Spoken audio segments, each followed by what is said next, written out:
नमस्कार. मी गोरखनाथ दैफळे, सहाय्यक पोलीस निरीक्षक, पोलीस ठाणे सिरसाळा. काल रोजी आम्हाला माहिती मिळाली की मौजेपोळ पिंपरी येथील आदर्श कोरडे वय 17 वर्ष या तरुणाने त्याच्या इंस्टाग्राम आय डीवरती पिस्टल असलेला फोटो टाकलेला आहे. तर सदरील पिस्टल कुठून आले व त्या संबंधीचा तपास करण्याकामी आम्ही पोळ पिंपरी येथून त्याला ताब्यात घेऊन पोलीस स्टेशनला आणले. सदरील इसमाकडील पिस्टल तपासले असता ते पिस्टल नसून लायटर आहे आणि त्यानं ते मिशोवरून ऑनलाईन मागवलं होतं.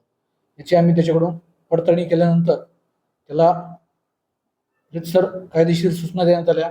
अशा प्रकारे दहशत पसरवणे किंवा दहशत पसरवण्यास मदत करण्याचा कोणीही जर प्रयत्न केला तर त्यास बीड पोलीस दलातर्फे कठोरातील कठोर कारवाई करण्यात येईल. त्यानेही झालेली चूक कबूल केली. त्याप्रमाणे त्यानं माफी मागून यापुढे मी कसल्याही प्रकारे जे काही शासनाने निर्बंधित केलेले हत्यारे असतील किंवा निर्बंधित केलेले व्यवसाय उद्योग वगैरे असतील यामध्ये मी कसलाही सहभाग नोंदवणार नाही.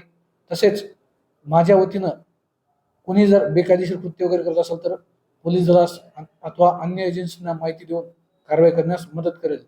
त्यांना दिलेलं निवेदन आणि त्याचं वय पाहता त्याला कडक शब्दामध्ये सूचना देऊन यापुढे असे गैरकृत्य न करण्याचे सूचित केलेले आहे.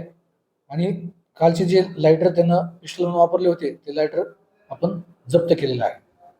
यापुढे सिरसाळा पोलीस स्टेशन तसेच बीड पोलीस दलातर्फे सर्वांना आवाहन करते की पोलीस ठाणे परिसरामध्ये बीड जिल्ह्यामध्ये सर्वांनी शांतता ठेवावी व कोणीही कोणत्याही गैरकृत्यास अथवा हिंसाचारास तसेच दहशतीस प्रोत्साहन देऊ नये.